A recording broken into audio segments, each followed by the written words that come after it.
we have the Lakers trying to steal another member of the Raptors organization. The playoff schedule, the matchups, they're officially released, at least game one of this season. We got Shaq coming out disrespecting the Raptors as he usually does, and Scottie Barnes obviously on the quest for the Rookie of the Year, currently winning more awards to help that push. So we got a lot to dive into. So Ryker, let's get straight into it.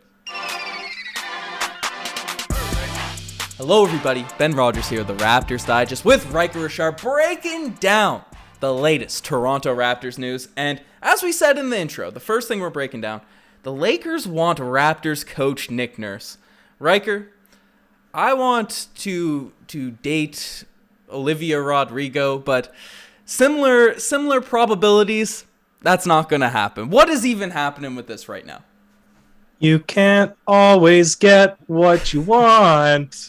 Ben, they're not getting Nick Nurse. No way. He won a championship in Toronto. He's coaching the Canadian men's basketball team. He's had great success with this franchise, and now we've exceeded expectations, and we're going to continue to build upon this young core. They couldn't steal Masai Ujiri. They're not going to steal Nick Nurse, Ben. I don't know why you'd go to such a grim organization where expectations are way higher from the fan base. The fan base would turn on you a lot easier, and you have basically no cap flexibility, no draft prospects, and you don't know what the heck you're going to do with Russell Westbrook, LeBron James, and Anthony Davis salaries. This one, fake news. Well, not fake news, but they ain't getting them. It's a wish and a prayer, Ben. Yeah, well, this came out from Shams of The Athletic, came out and broke down an article. The Lakers are eyeing a recent NBA championship coach. Obviously, that ended up being Nick Nurse.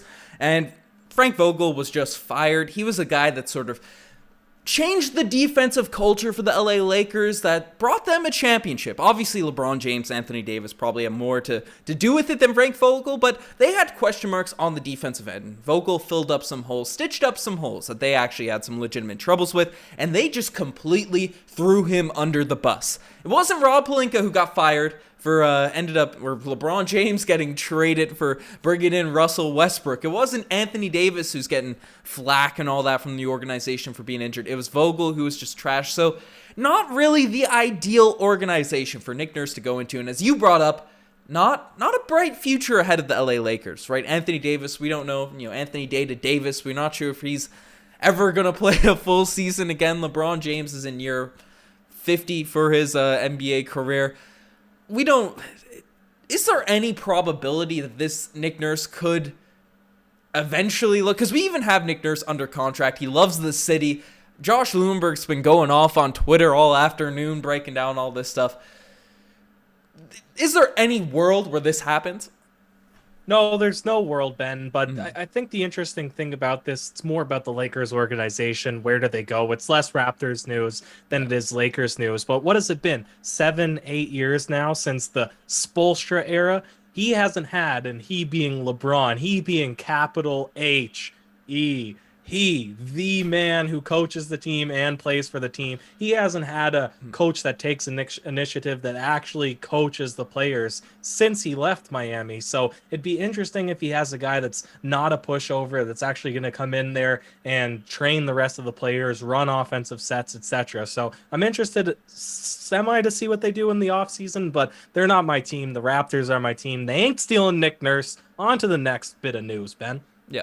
And to be fair, I just wanted to say, Ty Lue has proven he's a pretty solid coach with the LA Clippers. Maybe he should deserve a little bit more credit for the Cavs, because that guy was absolutely trashed on when he was with Cleveland. The memes were horrific, but he outcoached Dwayne Casey in those playoff series. That's the one bit of credit we got to give to Ty Lue, but definitely a weird situation there with the LA Lakers. But right, the next bit of news we're talking about, Raptors playoff and schedule is official, at least the first game of the season.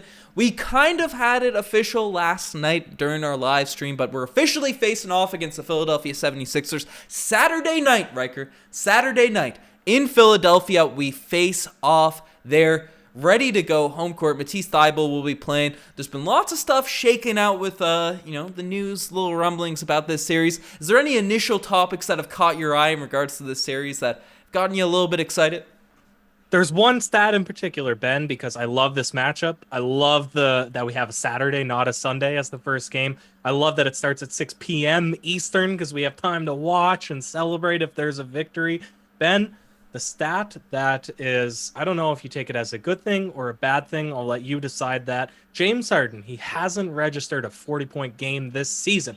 First time since his rookie season, apparently, in 2011. So, people were saying in the comment section of the last regular season game against the New York Knicks, when it was decided that we're facing against the 76ers, the general consensus was he's probably due for a big game, maybe two, that could catch the Raptors off guard and get a W for the 76ers. We don't think it's going to last an entire series. Does this worry you that he hasn't had a 40-point game? Is an explosion looming? Is it the calm before the storm, Ben?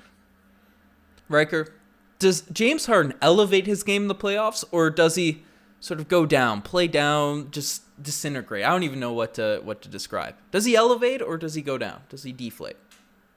Well, it's going to be impossible, sir, for him to elevate when he's going up the stifling switchability of Scottie Barnes, Gary Trent Jr., OG Anunoby. There ain't no way he's going for 40 and feet. precious, That's what sir. I'm And calling. precious. He goes, yeah. He goes down. Like, I'm not worried about James Harden exploding. I think a game or two, as you said, it could happen. More than that, definitely not. Another stat regards to the series that I've saw somewhere, but apparently James Harden hasn't had a dunk since midway through last year, or with the Philadelphia 76ers at least. So, yeah, he's only had a couple games with them. So, Ben, here's the other thing. When you have Gary Trent Jr. was the top of the DPOY ladder at one point because he averaged 2 or 3 steals per game. He picked James Harden's pocket a couple times in that last regular season game that we played against them. I just don't see him being able to do the classic shimmy, 100 dribbles, make your move. I think our perimeter defense is too good. And worst to worst, you can play that face guarding, box and one defense style that you played with Steph Curry and have Fred VanVleet just face guard James Harden the whole time if he really becomes a problem, because anybody could guard Tyrese or Maxey. Yeah, given the size and the level of defense. It's not that Maxey's trash, but just his play style and stuff. We have a lot of guys that match up there. And as you said, we can face guard like with Fred VanVleet. We can have a pocket picker like Gary Trent Jr. or Starboy. And then we can just throw a bunch of size and length at Harden as well. So we can throw a bunch of different sort of matchups, different looks, and just confuse him a little bit. See what schemes we end up rocking. The level of defense Precious played on James Harden that last outing was elite. Had me super, super excited. So I think the Raptors will be good. We'll be diving into the series a bunch. But Riker, we got more to talk about. And the next thing we're diving into is Shaquille O'Neal disrespecting the Toronto Raptors. Riker, he had a take so bad. He had to take it back in the next day or whatever. But he came out and said that the Toronto Raptors will get swept by the Philadelphia 76ers. I've seen a lot of talk. I don't think a lot of analysts and stuff have been throwing too much disrespect. A lot of the focus is on Philly and will they crash and burn. That's usually the narrative. It's on Philly, whether they're going to be good or bad. Not really much talk about the Raptors, but I've seen split picks. But this is definitely the worst take I've heard on this series. He's had a couple of bad takes. Shaq's normally pretty even keel, nothing out of the ordinary. Maybe the network is telling him we need some hot takes. The viewership is going down. Chuck ain't getting it done. He ain't being roasted enough, Shaq. You need to step up with some bad takes that won't age well. And perhaps this is what he conjured up, because anybody who's watched the last or the second half of the basketball season since the All-Star break knows that the Raptors have had one of the top records in the entire NBA. Our defense has picked up. Our offense has picked up. Pascal Siakam's darn near averaging a triple-double. We almost swept the regular season series against the 76ers. To think that we wouldn't even win one game, let alone not be in contention for the series, it's a wild take. So bad, he reneged it. He had to take it back on a second episode, a follow-up episode, Ben. Yeah. Giving him the golden kazoo just for that take. It's not a post game or nothing, but we're throwing a Paul Pierce golden kazoo, Shaq's former teammate. We might have to rename it the Shaquille O'Neal golden kazoo if he keeps trying to flame the Raptors like this on national television. Paul Pierce, it's locked in. We kept Amari Carroll there for way too long. Paul Pierce is sticking with it. He's staying in that take. But to be fair, he gave Scottie Barnes some praise on another show. I don't know if he gave him Rookie of the Year specifically, but him and Chuck. Chuck definitely gave him Rookie of the Year, Scottie Barnes. Did, for sure. But, Shaq had positive words to say about Scottie. And speaking of this man, speaking of our Rookie of the Year, Scottie Barnes wins another award. Another Rookie of the Month in the bag for Scottie Barnes. Obviously, not as prestigious as the old Scottie Barnes Award that we like to give out night in, night out basis. However, still another trophy for him to bring home for monthly. Is he locked in as Rookie of the Year at this point, or is there any chance that he's not getting it? Oh, well, there's a big chance, man. There's a big chance when it's a huge three-way tie, neck to neck to neck. Cunningham, Mobley, Scottie Barnes. The stats are all pretty comparable. The winning is really close between the Cavs and the Toronto Raptors. However, I would tend to give, this is my homer bias as well, but I tend to give the benefit of the doubt to the rookie that's averaged the most minutes. That's Scottie Barnes, and has the better record. That's Scottie Barnes, and has pretty good all-around stats. Scottie Barnes, he's my best rookie of the year. advanced stats as well, as And broken down. Most Scottie Barnes awards. Evan Mobley has a hot 0 Scottie Barnes awards this season. Cade Cunningham, hot 0. And we're getting close to at least 75, 76 Scottie Barnes awards for Scottie Barnes this season. So definitely, that's got to seal the deal there. But let us know what you guys think in the comment section below. Who do you guys think is going to win these awards? How are you feeling about the Toronto Raptors? So much to talk about, so much to break down. Let us know in the comment section below. You're the best to make us far. Check out the Instagram, the TikTok, the Twitter, all that cool stuff. Ryker, do you have any last words on all this news that we've broken down?